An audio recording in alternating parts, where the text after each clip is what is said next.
13 जनवरी 2012 एक Italian cruise ship Costa Concordia 3200 passenger और 1000 क्रू मेंबर के साथ अपना शानदार सफर शुरू करता है। इस शिप में ज्यादातर लोग अपनी छुट्टियों का वेकेशन मनाने के लिए जा रहे थे, लेकिन उनको नहीं पता था कि उनका ये वेकेशन एक बहुत बड़े हादसे में बदलने वाला है। कोस्टा कॉनकोर्डिया को चले सिर्फ 2.5 घंटे हुए होते हैं। करीब रात के 9:30 हो रहे थे। शिप में बैठे लोगों को एक जोरदार आवाज सुनाई देती है और कुछ ही देर में पूरी शिप में अफरा तफरी मच जाती है।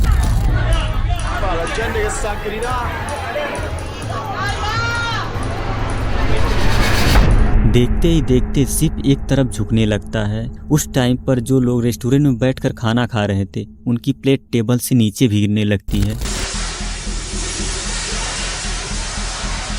और उसके बाद पूरे शिप में एक ब्लैकआउट होती है। चारों तरफ अंधेरा ही अंधेरा होता है, सिर्फ लोगों की चीखें सुनाई देती है और कुछ ही देर में जहाज का एक हिस्सा पूरी तरह से पानी में डूब जाता है। After the Costa Concordia ran a year since the Costa Concordia became the largest passenger ship ever. Costa Concordia accident is now at 11. आखिर कोस्टा कॉनकोर्डिया के साथ ऐसा क्या हुआ जो इतना बड़ा हादसा हुआ? किसकी गलती थी और कौन सी गलती थी? पूरी बात जानेंगे इस वीडियो में।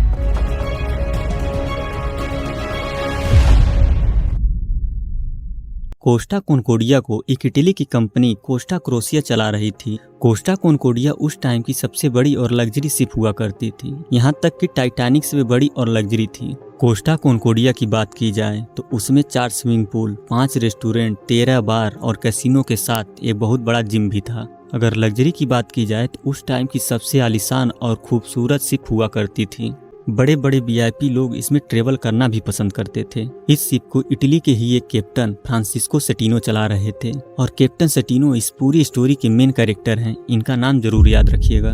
13 जनवरी 2012 शाम के करीब 7:18 पर कोस्टा कॉनकोर्डिया अपने सफर के लिए निकलता है, लेकिन सिर्फ 2 घंटे चलने के बाद अचानक से अपने रेगुलर रूट को छोड़कर दूसरी तरफ मुड़ जाता है। दरअसल कैप्टन सेटिनो को इस शिप को पास के ही एक आइलैंड के करीब से ले जाने का प्लान था, क्योंकि रात के टाइम पर जहाज की खूबसूरती और बढ़ जाती है और इसी खूबसूरती को उस आइलैंड के सभी लोगों को दिखाना चाहते थे कैप्टन सेटिनो। वो देखते ही देखते इस आइलैंड के इतने करीब पहुंच जाते हैं कि तट से सिर्फ 200 मीटर दूर ही रहते हैं। अब इतने बड़े शिप को तट से करीब 6 से 7 किलोमीटर दूरी पर चलाया जाता है, लेकिन कैप्टन सेटिनो इस शिप को समुद्र के तट से सिर्फ 200 मीटर दूर पर ही चलाते हैं। इतने कम दूरी पर पानी के नीचे बड़े बड़े रॉक्स और चट्टान भी होते हैं। उधर जहाज के अंदर सिक्योरिटी अलार्म भी बजना शुरू हो जाती है, लेकिन कैप्टन सेटिनो सभी को इग्नोर करते हुए शिप को उसी स्पीड में आगे की तरफ ले जाने लगते हैं। और कुछ दूर चलने के बाद कैप्टन सेटिनो को एहसास होता है कि वो कितने बड़े गलती कर चुके हैं। रात के करीब 9:45 पर लोगों को एक जोरदार झटके के साथ बहुत तेज आवाज सुनाई देती है। लोग कुछ समझ पाते उससे पहले ही शिप धीरे धीरे एक तरफ झुकना शुरू हो जाता है। अंदर पूरा अफरा तफरी मच जाती है और उसी टाइम पर शिप के एक ऑफिसर अपने केबिन में सो रहे थे। झटके से उनकी नींद खुल जाती है और वह सबसे पहले भागते हुए इंजन रूम के पास जाते हैं और देखते हैं काफी तेजी से इंजन रूम में पानी भरना शुरू हो गया था। टकराव इतना तेज था कि शिप के नीचे वाले हिस्से हल को करीब 70 मीटर तक चीर कर रख दिया था, लेकिन इस बात को कैप्टन सेटिनो पैसेंजर से छुपा कर शिप को आगे की तरफ बढ़ाते रहते हैं। कैप्टन सेटिनो के इस फैसले से सभी स्टाफ कैप्टन से नाराज होते हैं, लेकिन कुछ दूर चलने के बाद कैप्टन सेटिनो को एहसास होता है कि अगर समुद्र के बीच में गए तो शिप के डूबने की चांस बढ़ सकती है और इसमें सभी लोगों की जान भी जा सकती है। एंड फैसला करते हैं समुद्र में ना जाके इस आइलैंड की तरफ जाना उनके लिए बेहतर ऑप्शन होगा और शिप को तुरंत यू टर्न लेते हैं, जिससे होता है जो पहले जहाज जिस तरफ झुका होता है अब वह दूसरी तरफ झुकना शुरू हो जाता है। इसके कुछ देर बाद ही शिप में एक ब्लैकआउट होता है, क्योंकि अब बहुत देर हो चुका था और इंजन रूम में पूरी तरह से पानी भर चुका था और इसीलिए पूरी जहाज की इलेक्ट्रिसिटी बंद हो जाती है। अब जहाज में पूरी तरफ अंधेरा ही अंधेरा था, सिर्फ लोगों की चीखें सुनाई दे रही थी।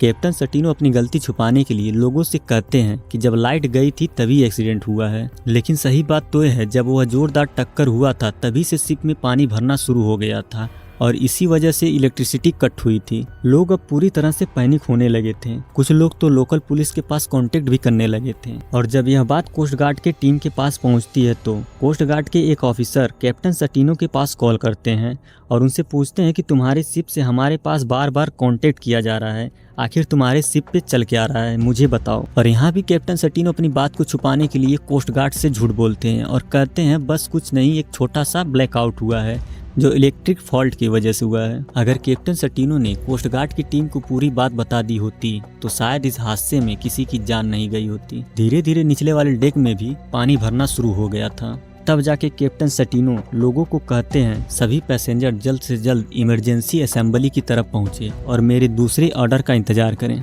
और इस बात को सुनते ही सभी लोग इमरजेंसी हॉल की तरफ भागना शुरू कर देते हैं। पूरे 10 मिनट बाद कैप्टन सटीनो सच्चाई से पर्दा उठाते हैं और सबको बताते हैं कि अब शिप डूबने वाली है, इसलिए शिप को खाली करना होगा और सभी लोग लाइफ बोट में बैठकर अपनी जान बचाएं। इस क्रूज शिप पर एक इंडियन भी थे जो इस शिप पर वेटर के तौर पे काम करते थे, जिनका नाम था रसल रेवेलो। रसल कैप्टन के ऑर्डर से पहले ही लोगों की मदद करना शुरू कर दिए थे। वो सबको कहते थे कि सभी लोग लाइफ बोट की तरफ जाएं क्योंकि अब शिप डूबने वाली है। लेकिन सब लोगों की मदद करते करते रसल अपनी जान नहीं बचा पाते हैं और जहाज के साथ ही डूब जाते हैं।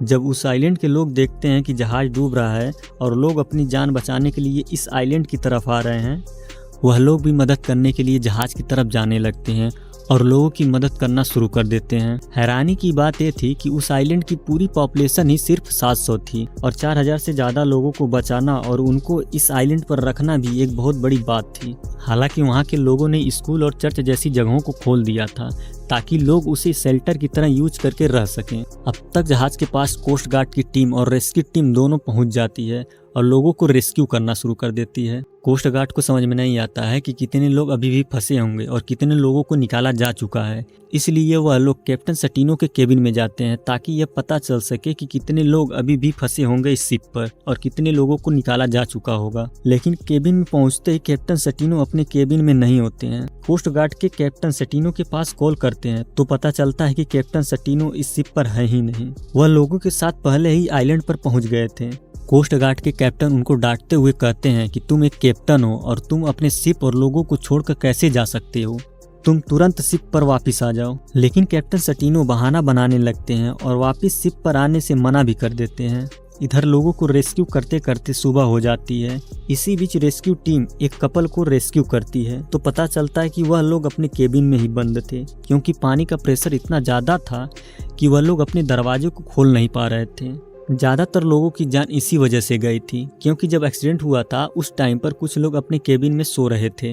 अगर कैप्टन सटीनो टाइम पर लोगों को पूरी बात बता दिए होते तो शायद जो लोग सो रहे थे उस टाइम पर वो भी अपनी जान बचा सकते थे। और जब सुबह हुई तब जाके पता चला ये कितना बड़ा एक्सीडेंट हुआ था। इसके बाद कैप्टन सटीनो के ऊपर कार्रवाई होती है और केस भी होती है।